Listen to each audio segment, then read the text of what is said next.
തന്നെ തമ്പാനൂർ റെയിൽവേ സ്റ്റേഷനിലേക്കാണ് നമ്മൾ പോകുന്നത്. അവിടെ വർഷ വിജയൻ ചേരുകയാണ്. വർഷ, കൂടുതൽ ആളുകളും ഈ ദൂരെ നിന്നൊക്കെ എത്തുന്നവർ ട്രെയിനിലായിരിക്കും എത്തുന്നത്. അപ്പോൾ വലിയ തിരക്കാണോ റെയിൽവേ സ്റ്റേഷൻ പരിസരത്തും ഇപ്പോൾ ഉള്ളത്?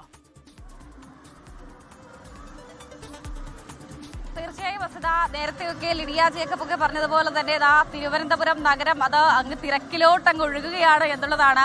ഇപ്പോൾ ഞാൻ നിൽക്കുന്നത് തമ്പാനൂർ റെയിൽവേ സ്റ്റേഷനിലാണ്. ഇവിടെ വലിയ തിരക്കാണ്. ഈ ആറ്റുകാൽ പൊങ്കാല മഹോത്സവം ആഘോഷമാക്കാൻ പല ഭാഗങ്ങളിൽ നിന്നുമൊക്കെയുള്ള ആളുകളാണ് എത്തുന്നത്.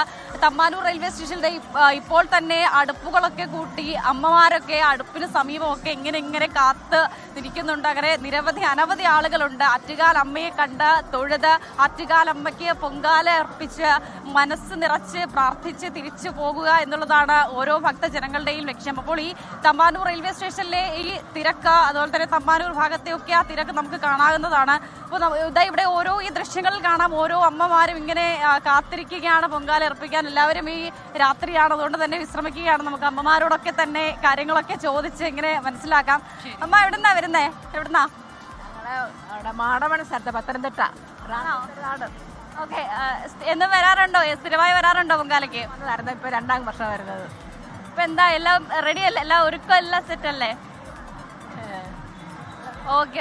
അപ്പൊ അമ്മമാരൊക്കെ ഇങ്ങനെ ഈ രാത്രി ആവുകൊണ്ട് തന്നെ വിശ്രമിക്കുകയാണ്. ഇനി നാളെയോടുകൂടി പൊങ്കാല ആരംഭിക്കും. 9:15. ശരി വർഷ, എന്തായാലും നാളെയാണ് പൊങ്കാലയെങ്കിലും ഇന്നേ അടുപ്പുകളൊക്കെ കൂട്ടി അവിടെ തന്നെ കാത്തിരിക്കുകയാണ് സംസ്ഥാനത്തിന്റെ വിവിധ കോണുകളിൽ നിന്നെത്തിയ അമ്മമാർ.